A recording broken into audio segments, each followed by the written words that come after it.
Oh, waluzebi Congo. Batata na bamama baya na bampangi ni mbote zenu zazula. Tete tabatika mvuo mona otakote wabiwa mbote kobeto avonsoni.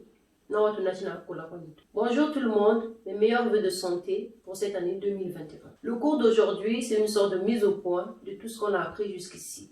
J'ai apporté des éléments nouveaux de complémentarité et de précision. J'ai mis l'alphabet Congo avec ses 20 lettres pour 13 consonnes, 5 voyelles et 2 semi-voyelles. Ici les voyelles, là les 2 semi-voyelles et ici en noir souligné les consonnes. Ici ce sont les lettres, les consonnes que nous n'avons pas dans l'alphabet Congo. Et ici j'ai mis des consonnes qui pourraient plus ou moins répondre en cas de besoin à ce manque. Souvenez-vous, dans une de mes vidéos, je disais que le S par exemple pouvait aussi être prononcé comme chi quand il était accompagné donc de la voyelle I. Et là, c'est la formation plus ou moins des mots en lari. Il faut savoir que le lari est une variante de Congo. Et Congo, c'est la langue originelle. Elle a donné naissance à plusieurs variantes, dont le lari que nous apprenons ici. Donc le C c'est pour la consonne, le V c'est pour la voyelle. Tadi, on peut dire tadi, tout comme on peut dire tari. Donc le D ici répond au R. Senga c'est visiter. La casserole. Ndoba c'est la canne à pêche. Jinkondi c'est la banane. Ici j'ai mis les voyelles et là la formation syllabique des mots. Baka attraper, prendre.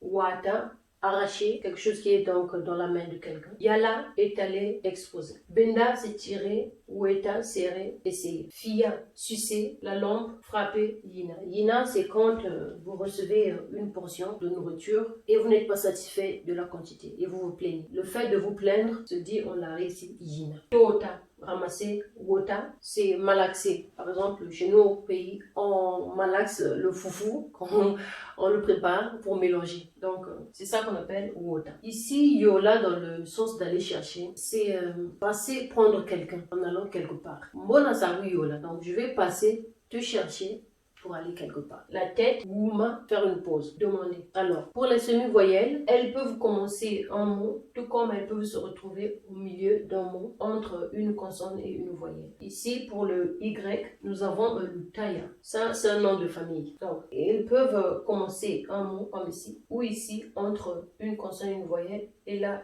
entre une voyelle et une voyelle. Ici, c'est ce qu'on a vu dernièrement, avec les lettres avec lesquelles les mots commençaient au singulier, et les lettres avec lesquelles les mots commençaient au pluriel. Et ici, je l'ai fait de façon un peu plus précise, un peu plus claire, avec la formation des syllabes. Donc, c'est la consonne et la voyelle qui forment la syllabe. Sinon, le préfixe ici détermine donc le singulier des mots, et là, le pluriel. Là, la syllabe lou, au pluriel donne tout, ma, mi, bou, en, mb. Ici, les exemples. Lupangu, tupangu, luika, le poil, mika au pluriel. Lua, boua au pluriel, les champignons. Loubou au pluriel, mou, les moustiques. Loussafou au pluriel, moussafou, les prunes. Ici, le mou qui donne en mi, ba, bi. Moussi, qui signifie originaire de. Par exemple, si vous êtes originaire d'un village, on dit mouchi. Ici, donc, on a maintenant le son chi, dont je parlais tout à l'heure. On écrit si, moussi, et on prononce en l'arrêt mouchi. Donc,